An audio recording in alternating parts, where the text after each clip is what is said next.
Welcome to another episode of Threads of Enlightenment. You guys know my custom here is to first welcome our guests because I know they're coming with a couple of commodities that are very expensive in my eyes, their time. Every one of us have 24 hours on this planet Earth. What we do with our time, how we respect and honor time will speak volumes of you. The other is the journey. The journey has creative power. Why? Because it created the individual that is before us. And so we want to thank that individual and honor him, Bob, for coming and share both of these quality things, commodities with us, because we are about to learn wisdom, insight, and knowledge to assist us so that we can become better human spirits while we're here on this planet. Bob, thank you so much for coming to Threads of Enlightenment. It's a pleasure and an honor to be with you, Ken. Thank you so much, sir. One of the questions, as I said, that my audience are familiar with this is how do you serve mankind? Because, Bob, I want them to see that this life is not just about them. You have to learn that it's much more than that. And how do you serve mankind? Let me start to answer that question by telling you what the main question in my life is. Yes. And that question is, have I done enough? And that's the question that plagues me and bolsters me. I also think about Jimmy Carter's statement that my faith calls me to do whatever I can, however I can, whenever I can, and all that I can. And service is it is the fundamental leg that happiness, purpose, and meaning sit on. So I serve in many ways. I was a lawyer for 40 years. I started out as a mob lawyer in Miami. I didn't start out that way, but I became a mob lawyer in Miami, and kind of arrogant and self-centered, looking for money and power. Then I went through some transformations, and today my legal career ended as a public defender, representing indigent folks, taking care of what the Lord would have called the least of these. Yeah. And that, I think, is where I serve. I think that people can be part of the least of these in various ways, and it doesn't mean what their wealth is, and it means what their spirit is. Yeah. There are people that are struggling and that are hurting and that are unhappy because they haven't been introduced to the glory of service. And if I can help them to see that, I'm a meditation teacher. I'm a happiness coach. I teach at Elon University. I try to free those kids up from the trappings of greed. And I see wonderful results. If I can tell you just one story, after serving here in North Carolina as an attorney for some 20 years, and I retired from going to court every day, I received a letter from one of the judges that I used to kind of go head to head with from time to time. And it surprised me because it was a handwritten letter. And in that letter, he said to me, "Thank you for your service." And I had not perceived the work that I was doing as service. And that letter opened my heart and it brought tears to my eyes. And I realized that in the way that he saw it, my taking care of those people that needed help was providing service. And that was a wonderful gift he gave me. That is a powerful story, Bob. One of my best friends is a public attorney out in Orlando, a little steps away from where you're at, and out when you were in Miami. One of our customs, Bob, is to go back. We like to start, and I tell people that I call it that time machine that is called memory, because the first space that we visit for a short time, Bob, is called the family, where we're there with mom and dad, and right at that position there, mom and dad they see the world through their perspective based on whatever trauma they may have experienced in their life. And they're beginning to data input stuff into us. And those time with mom and dad and family are formative years in a sense where we began to develop our own beliefs and perspective about the outside world. What was your family like? Yeah, it's a wonderful question. Thank you so much for it. So Oh, my mom and my dad were Eastern European immigrants. My dad was actually born in 1898. oh, Just to give you a time frame, his family was Hungarian royalty. He met my oh. mother here in the United States. Her family was Roma Gypsy, so you go figure that match. Uh, but it turns out that all of my ancestors on both sides of my family had been slaughtered. The Wow. Bolsheviks slaughtered my father's family, and everybody slaughtered the Romas. Yeah. Um, so I really have no ancestors going back to those old countries, but my parents both came to the conclusion that there couldn't possibly be a God that would allow such pain and suffering to exist in their lives. And so I grew up without any kind of religious or spiritual training or education or any belief system in the family. Although my father was a very ethical man, he was a very honest man, he was a very meticulous man, and he was a good man. Yeah. But that was there was none. Although the funny thing was that, as he used to say to me in his kind of Hungarian Dracula-like accent, um, you must go to the Sunday school because you must learn the Bible stories. You are an American. You must learn these stories.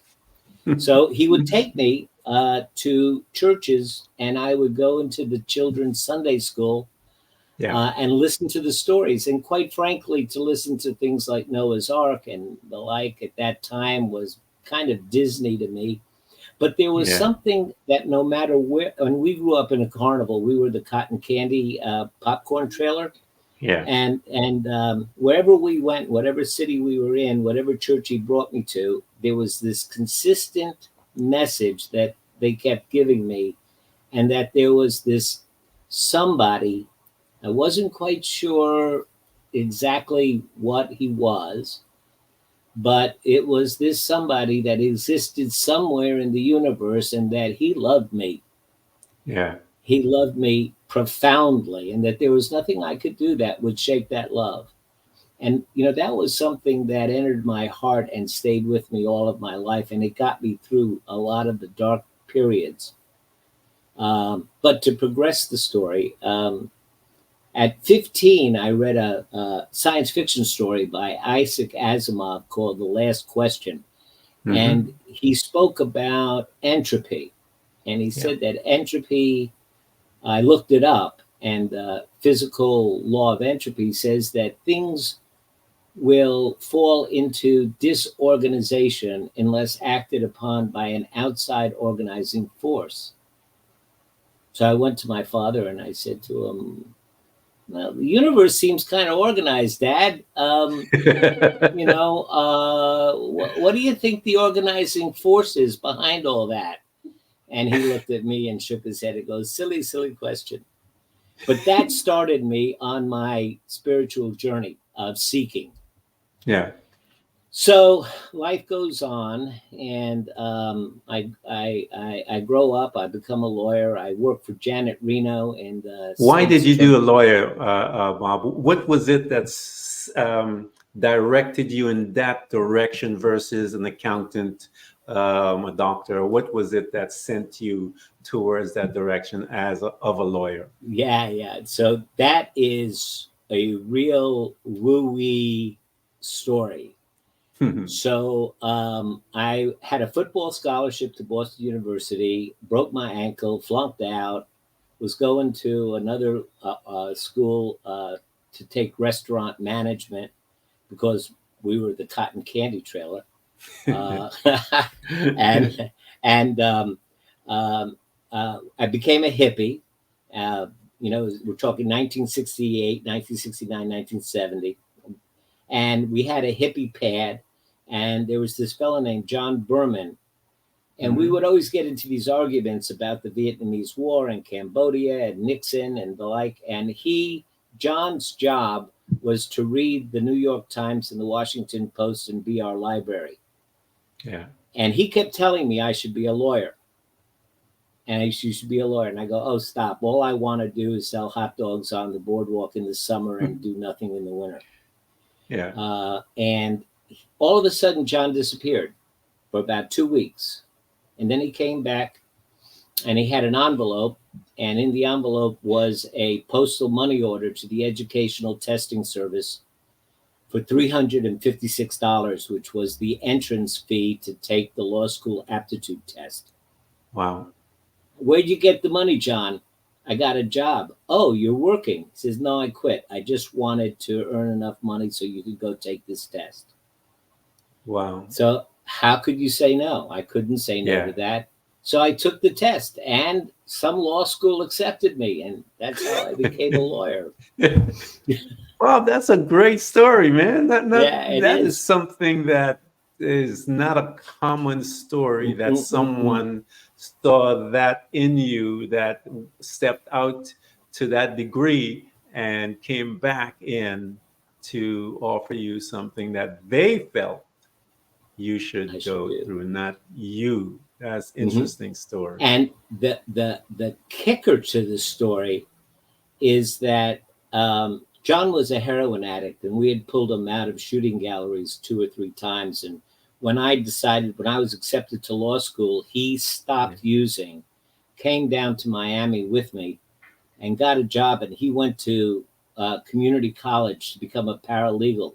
And I Yeah. was going to be Perry Mason, and he was going to be my investigator. 3 days after I was sworn in as a lawyer, John overdosed and died.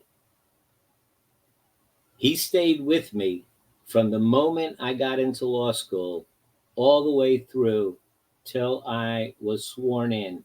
And it was almost as if he had completed his mission, his assignment. It is Yeah. almost as if he had completed his assignment, and uh, he checked out.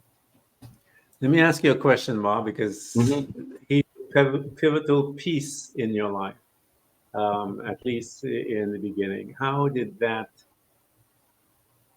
you handle that His when he checked out, if leaving, you will? Yeah. I think you had to know John. Um, Several friends from New York came down for the funeral. It was closed. It was several days before he was found, so it was closed casket. And um, we went out to the grave, all of us, 3, 4 of us of the old gang. And when they lowered the casket into the ground, it was the sun clouded over and the wind kicked up, and actually a piece of tumbleweed bounced by, and then the sun cleared up and the wind went, and we all looked at each other and go, wow, wow, man, goodbye, John. And then we all went out and we had a party and we had a few drinks and we laughed about all of John's craziness, because we Yeah. knew that John would not like us to Yeah. to be sad. So it was you guys celebrated, in We other words, celebrated his celebrated life. his life. Yeah, that is awesome, man. So after you did your celebration now, Bob, and you're looking at the next 5 years of your life, you're looking at your life. You're now a lawyer. This gift was offered. Um, what did you find yourself doing with that offering, if you will, of a lawyer? And how, Hmm. because you mentioned that you represented a lot of the gangsters in Hmm. mob and back in it. How did that progression happen? This young man, and he's in Miami, and he Hmm. is moving through, and he becomes that type of lawyer of representation of those folks. So we were allowed to work in our third year for a public service, and I chose the district attorney's office.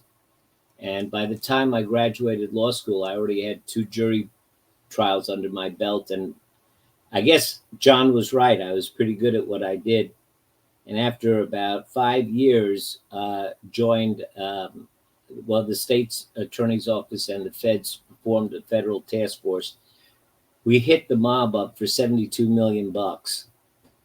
And shortly thereafter, I just hung my shingle out. I left the office and hung my shingle out, and I'll call on Johnny came to visit me within 2 weeks.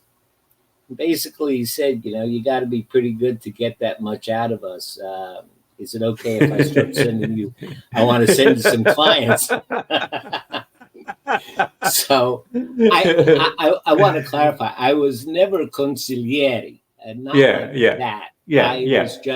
I just received, some referrals. He would send me a lot of clients, and I did very well. I had even paid my house off by the time I was 32. And we had a very clear relationship because it was in his best interest to have an honorable lawyer that was respected by the courts. So I would not do anything that was illegal or unethical, and we all agreed that was in everybody's best interest. 1988, his son got arrested, and then there was no saying no to him. He wanted me to do certain things which I couldn't do. So I was driving north and had passed through North Carolina in the springtime, and the azaleas were out, and the dogwoods were flowering, and I thought I would move there. So I went back and said to Johnny, I think I'm going to move to North Carolina. And he goes, well, Bob, that way we can part friends. Sometimes a man just has to move on. So I moved to North Carolina then, and went back to be in but the important thing that I think for us now is that while I was with Johnny and during the early 80s, I was going out to a lot of chrome and glass bars with them, doing things I ought not have been doing. My family life was going down the tubes. I was getting hooked up with a lot of arrogance. I was bottoming out, even though I was still functioning and I was still, able to go to court and the like. My personal life was just falling apart. So I was seeing a therapist, and here's the big crux and change in my life. So one day I decided I had decided I wanted to go into this business. It was going to make me $1 million. It was going to, millions. I went into this business, and it came down to a point where it was, because I was floundering, it was floundering, everything was floundering, and I would have to remortgage my house in order to keep it going. And I asked my therapist, George, should I do it? And George turns around and he grabs a bag and he takes out 3 coins and he shakes the coins, he drops them, and he does some mathematical calculations. He draws a line, keeps doing this, and then he reaches behind him. He writes down the number 42, opens the chapter to 42, shows me the title of the chapter, and it says Retreat. So I promptly curse him out, because I'm paying him $65 an hour to throw coins. Come on. Right? And I stomp out, but it was absolutely the right advice. And so instead of mortgaging the house, I closed the business. And I went back a couple of weeks later. I said, George, what was that? And he goes, well, that was the I Ching. The I Ching, yeah. And I said, I say, what's the I Ching? And I proceed to find out that George is the English language editor for Master Watching Me in 72nd generation. Master from the Shaolin Temple, Taoist. Wow. So I say, well, what's Taoism? And so Master Nee comes to Miami the next week. So I sit with Master Nee, and I could feel my heart opening up. Yeah. I could feel his energy, even though he was a quiet, smiling, probably the happiest human being I'd ever met in my life. And so I studied with Master Nee and George for 8 years before I came to Miami, before I came to North Carolina. And that was the transformational moment in my life. Man, Bob, that is a powerful being that you got a chance to Huh. meet. I remember I studied the I Ching and stuff like that, and reading the Vedas, the old books, even way before books and stuff before the Bible was even printed or even came to being. And it's amazing what's in there. Mm-hmm. Those principles are all over humanity in every single culture that is named on this planet. And it's really fascinating to watch. And that's a powerful experience that you had. So here you are, sitting under that power. And what were some of the things that you started to notice in you hanging around these guys and having those conversations? I know that he is going to be introducing you to meditation and all those type tools bringing in your space. As you are lingering there for several years, you said, what did you begin to notice about Bob? One time we asked Master Nee, we asked him, what's it like to be you? What's it like to be a master? Uh, and he quickly answered, as he always did, totally responsive. No rehearsing thoughts. Hmm. Yeah, think about that for a little bit. But then we realized that this man had arrived at a point in life where everything he did was like muscle memory. It was like an athlete who's in the zone and Mm-hmm. feels like it's not even him that's doing anything. That was how he lived life.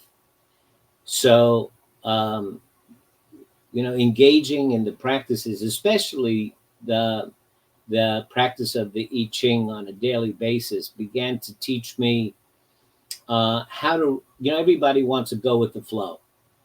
Yeah. Everybody that idea, going down an inner tube on a nice, sweet, little creek, Yeah. la di da di da.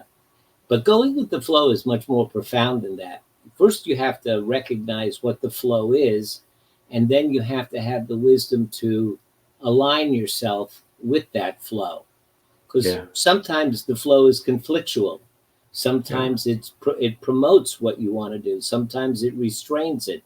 Sometimes it's a time of. So the I Ching teaches you the energies that are around. Like sometimes it's a time to advance, and sometimes a time to retreat. And how is the most effective and efficient way to act in those times?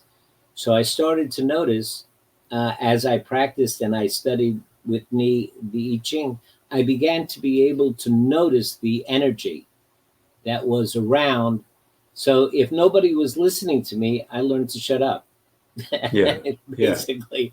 And when people really were interested in what I had to say, I brought everything that I had to the table. Yeah.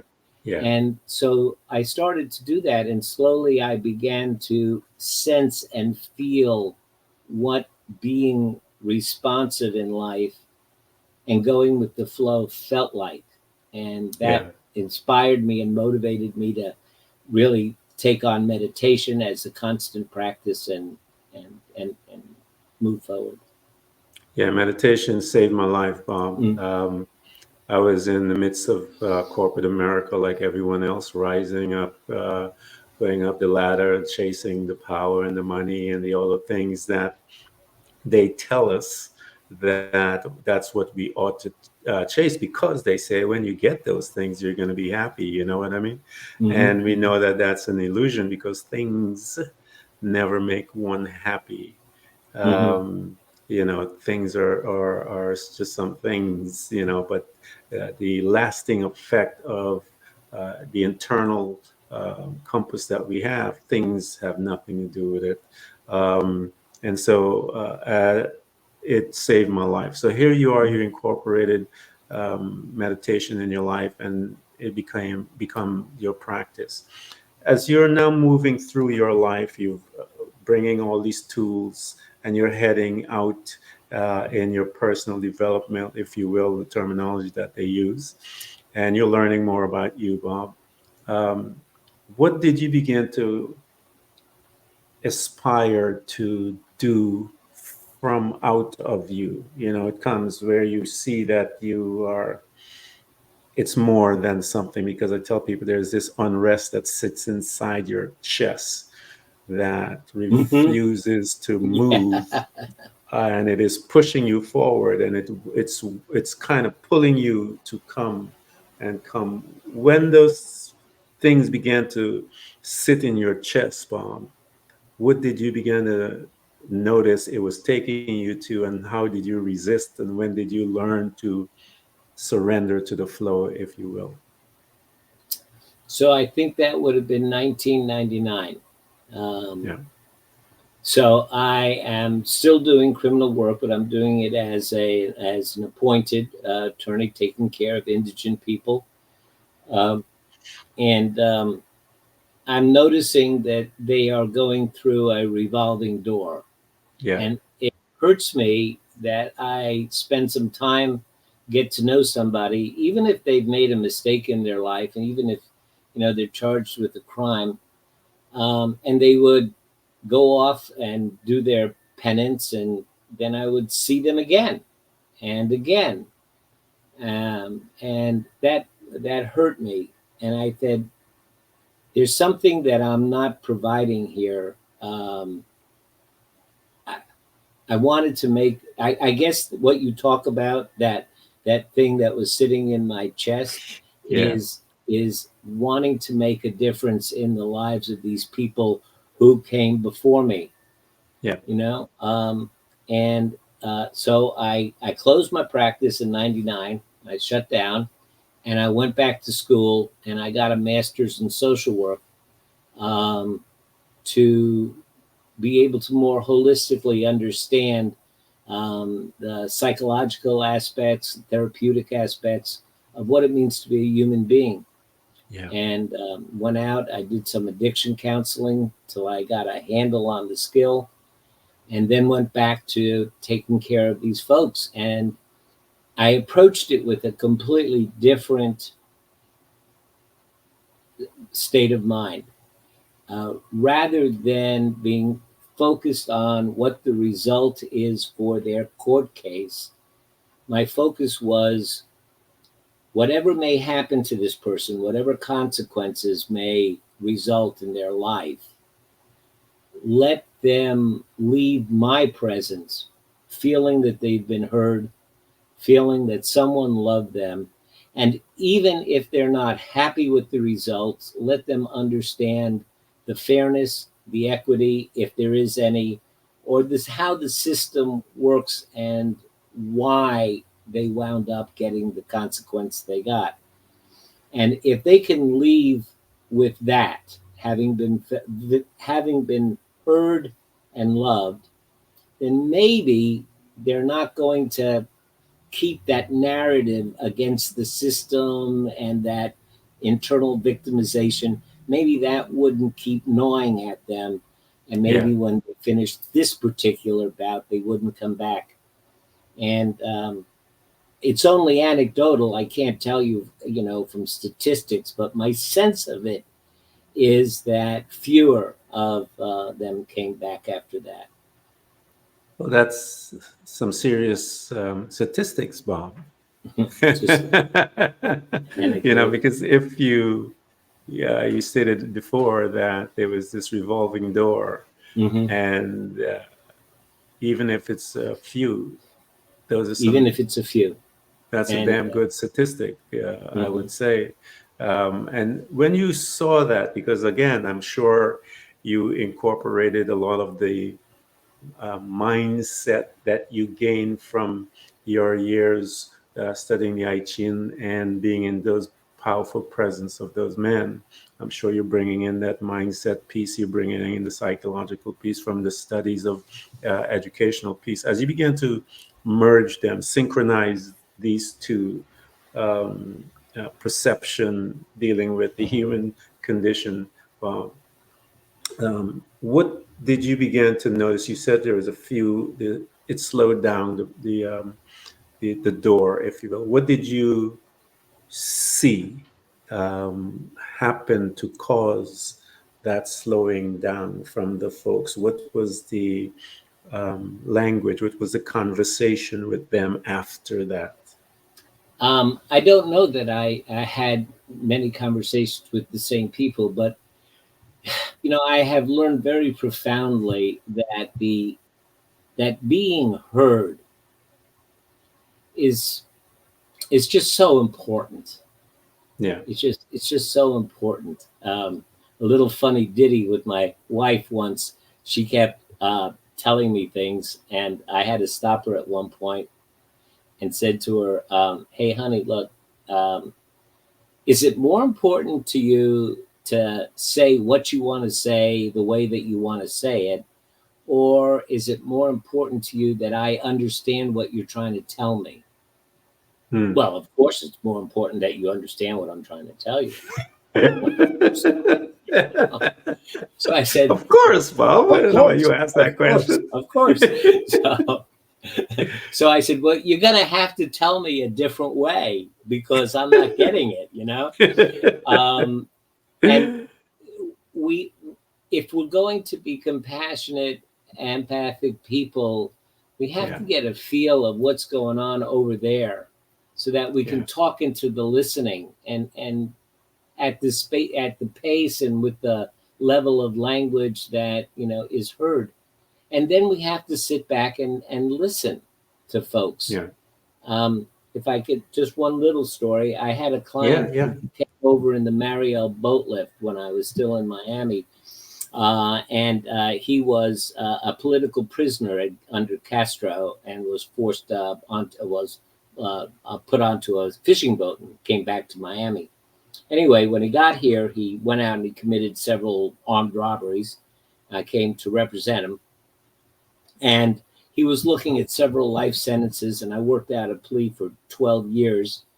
And he would not even listen to me. But he says, "I'm not going to make any deals with the government. I'm not going to do that. The government is terrible. I won't agree to anything with them." Yeah, And the 12-year-old deal, as opposed to 2 or 3 life sentences, was a very good deal for him. The yeah, evidence was overwhelming. And so I said to him, "Okay, all right, I get it. The government sucks. So I tell you what we're going to do. We're going to go out there and we're going to tell the government to go take a hike. And we're just going to tell them we're going to tell them they suck and that they take a hike, and we're not going to make any deals with them. And we're just going to throw ourselves on the mercy of the court." So he yeah, goes, "That's fine. Let's do it." Now, I happen to know who the judge was, yeah, and so when I went out there and I said, "Judge, we're not taking any deals from those guys over there, that prosecutor. We're not going to take any deals from them. We're not going to, we'll throw it back in their face, and da da da da da. They offered us 12 years and da da da da da, and we're not taking it." So the judge got the hint of what was going yeah, on. So he leaned over and he said, "Well, I'm going to pass sentence now, and I'm going to give this fellow 12 years." And blah, blah, blah. Well, that guy walked out and went off to jail with his head held high. He was happy as a coot. And, so he was heard. yeah, And he was heard. Somebody listened to him and heard him and stood up for him.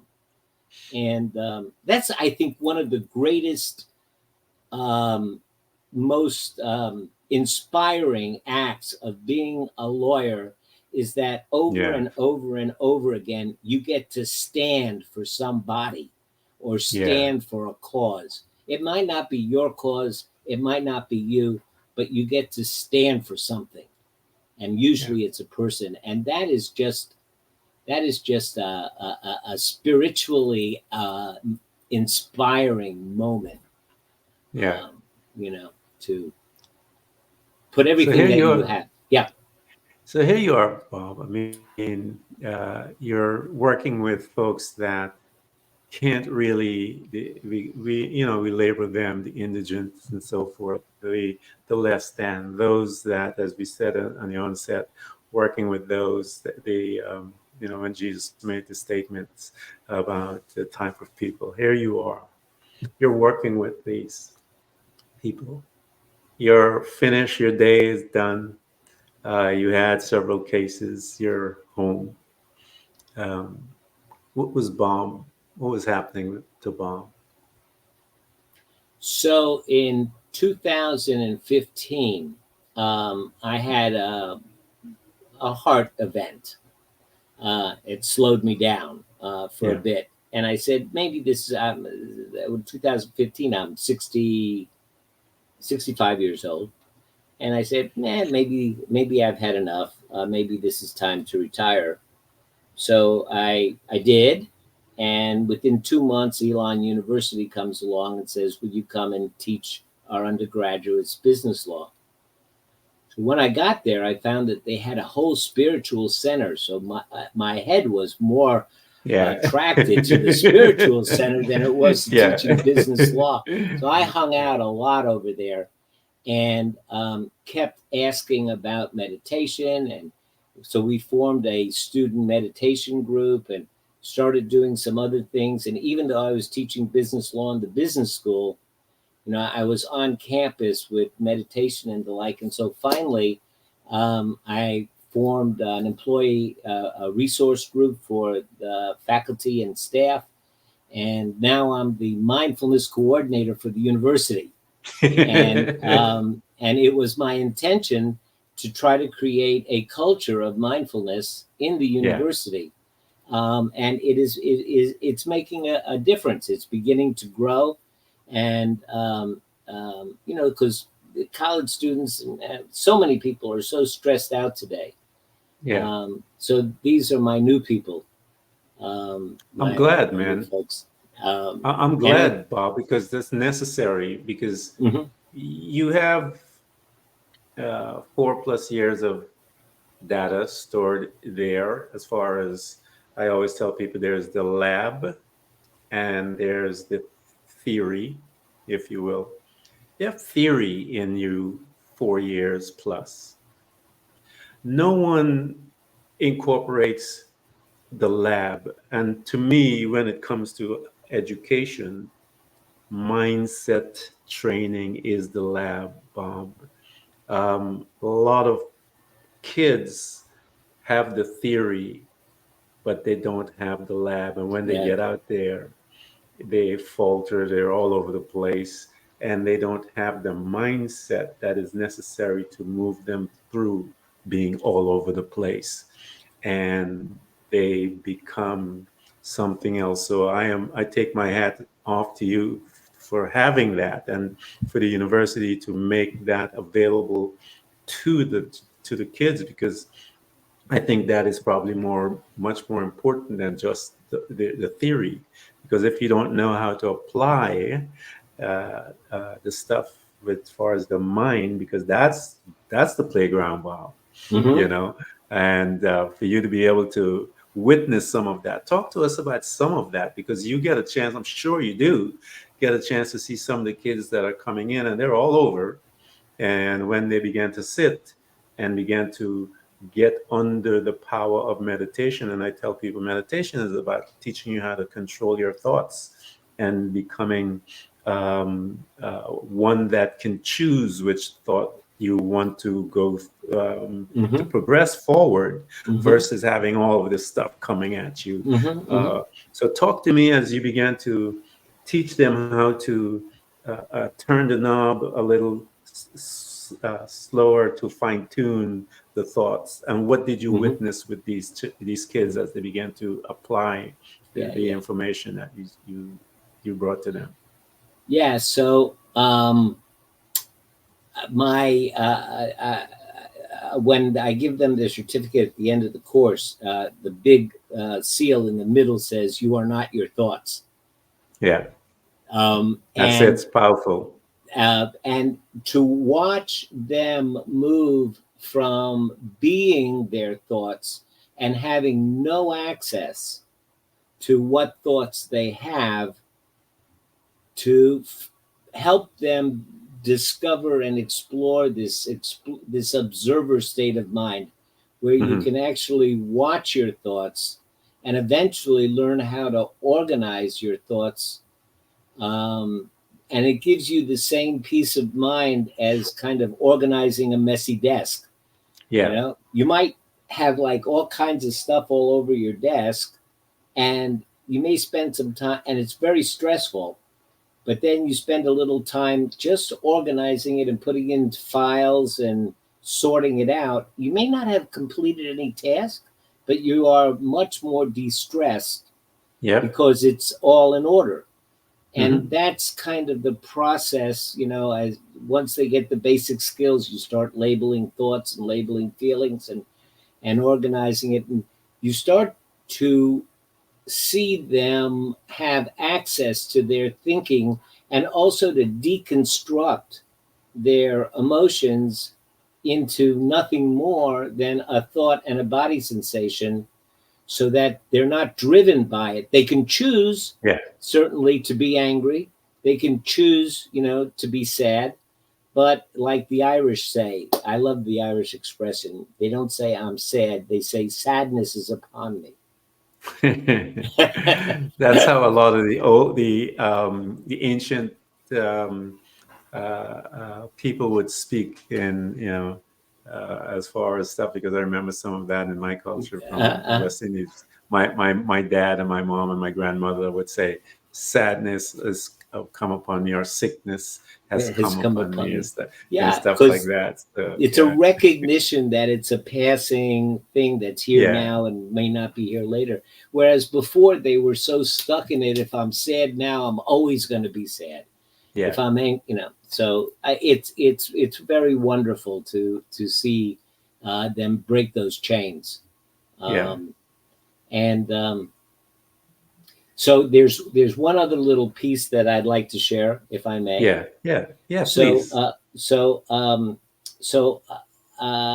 so with my Taoist background, uh, there's not a lot of Taoists in North Carolina, so I started attending Buddhist Yeah, temples, and I finally met my second wife, and she is a bodhisattva. She is a yeah, saint, but she is also she was a Southern Baptist Bible literalist, yeah, who believes in the Bible literally, that all the stories of the Bible are historical to her. And these, so one day she's about to leave for church, and I'm just, going to stay home and watch the news stories on Sunday morning. And she says, she has these sad, sad eyes. And I said, honey, what's wrong? She goes, well, I love you so much, and I just hate it that you're not going to go to heaven with me. Uh, and, you know, and I said to her, well, I hate it that you're not going to be reincarnated with me. And she goes, oh, stop. And she slapped me. But then I decided that we need to have a Rosetta Stone, because Yeah, the teachings of Jesus and the writings of Lao Tzu, they don't have a hair's breadth of difference between us. yeah, It's about service. It's about humility. It's about understanding, your place. It's about washing your feet. It's about washing the feet of those who you love. It's about care. It's about appropriateness. It's about all of these same things. And so I started taking the Tao Te Ching, which is the seminal book of Taoism. It's hmm, 81 meditations, or 80, we call them chapters, 81 yeah, chapters. And I started taking couplets and imagining them into Christian yeah, language. hmm, As an example, Lao Tzu says that the good leader does their work and then steps down so that their work can endure. Yeah. And she would go, I don't get that. And I said, well, look what Jesus did. Jesus did his work and then he ascended, and look how his Hmm. work has endured. Oh, I get it. Yeah. And so I Yeah. started translating or trans imagining. Finally, I wound up doing all 81 chapters. Wow. And Kendall Wow. Hunt picked it up, and they've just recently published it. Nice. And so this is a Christian devotional based on the Tao Te Ching. Wow. And And guys, you guys will see it. It's I Am the Way. mhm, And we're going to provide the link and yeah, everything for you guys to get access to Bob's information, because that's important. I'm from a Christian background, studied Taoism, studied Buddhism, and as I said earlier in the conversation, the Vedas, those books, the I mhm. Ching, those books are older than the Bible, several thousand years before the Bible was even, Jesus was on the scene. And the principles Bob and I are talking about, the principles are universal. I And, they're universal.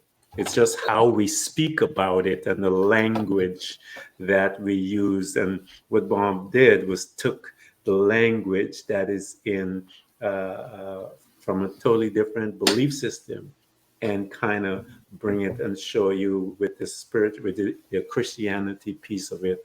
It's the same thing, guys. Don't yeah, yeah. allow um, differences in culture to cause you to go to war with each other. It's Would you not like me to necessary. read a chapter? Oh, Big please, fish. please, So please. pick a number at random from 1 to 81. We'll do it that way. I'll take 42. 42. Okay.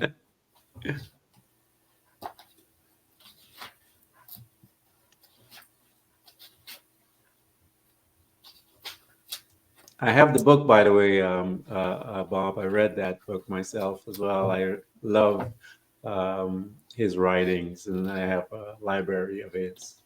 Okay. So the way that I organize the book, the each chapter has a title and a quote from someone, and then my Mhm. writing. So chapter 42, the title is "In the Beginning There Was Only God," and it reads, "In the beginning there was only God. God created man, and from man made woman, and woman gave birth to man. Thus man resides in woman, and woman resides in man. God created the energy we call male. God created the energy we call female. He imbued man with the masculine energy and the feminine energy so that man could understand women. He imbued women with the feminine energy and the masculine energy so that women could understand man. It was a combination of these energies that populated the world and filled it with the 10,000 things. The masculine energy accomplishes, the feminine energy nurtures. Too much masculine leads to war. Too much feminine leads to la la kumbaya. Balancing these energies leads to the great harmony. When harmony is lost, the people become lonely as orphans and widows and believe themselves to be unworthy. Those who lead with harmony and balance understand their importance. We hear them say, "It happened through me, not by me." They are quick to give others credit. Put all this aside. The most essential teaching is this: those who live a violent life shall not enjoy a natural death. Wow, that is well said, Bob. Well said. I love it. Thanks. Guys, those of you again that are listening, we're going to provide the information for you guys to get access to Bob.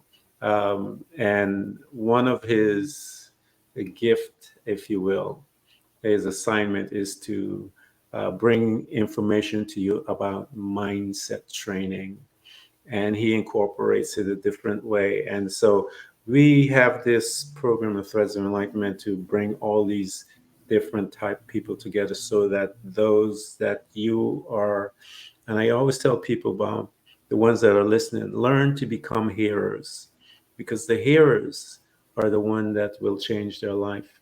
Listeners will just run off wherever, but Mhm. a hearer is destined to change their life, because what they will do is begin to take the steps necessary to make that thing that they heard inside their inner man or the subconscious to become a reality.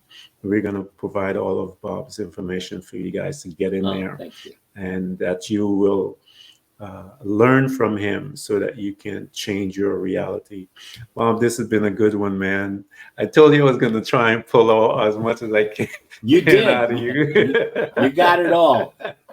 You know, and let me close it out with this, Bob, because I feel this once in a while with a few people, and then I always ask, you remember back in the day when you had that thing sitting in your chest that was pulling you?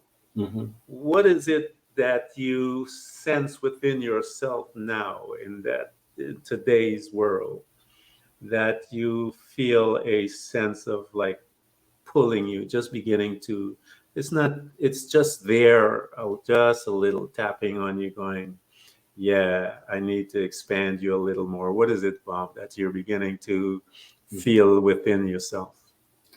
So, so yeah, I'm still pretty involved in a lot of stuff. But what I get up early in the morning and I like to write. And lately, I have begun writing letters.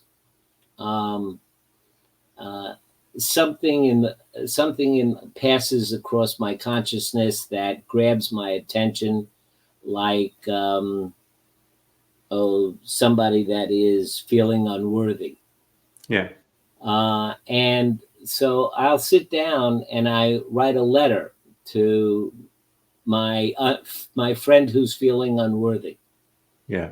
and I'll write that letter, and all of that experience of 74 years and all of the quotes and stories that I've heard and that I've experienced and everything else comes out of me, about, our things would come out like about our uniqueness. And again, I love that expression, that old Jewish expression that says, the day that you were born was the day that God decided the world could not exist without you. Wow. Yeah. And so, using that as a theme, I'll write the letter, and so that's what has my passion right now. I mean, I'm still teaching meditation and have my private classes and teach at the university, but that's really what's got my passion now. And I'm hoping that I could put together a collection of such letters. Yeah. Um, at my age, you start thinking about things like legacy, Yeah. Yeah. and so Yeah. I want to put that wisdom down on paper somewhere. So I Neil Diamond, I saw his Broadway play, and his music is his legacy. Yeah. Yeah. And it was a wonderful play. I loved it. Yeah. But we all look at what is it that we're going to leave behind, and so this I'm kind of feeling that. That is awesome, man. And I'm going to stay in touch with you, Bump. So when you put those things together, whether it's a book form or blog or however you put it out, we want to make sure that it's brought to the attention of the folks here at Threads of Enlightenment on the platform as well as YouTube, so that they'll make them aware of it, so that they can have access to that information that you Mm, provide. So we'll stay in touch. Bob, I want yes. to thank you so much for coming to Threads of Enlightenment. This has been a good one, sir. Thank you so much. It was a real pleasure to be with you and to be on your podcast. A, a, Thank you, a, sir. a, a real pleasure. Thank you.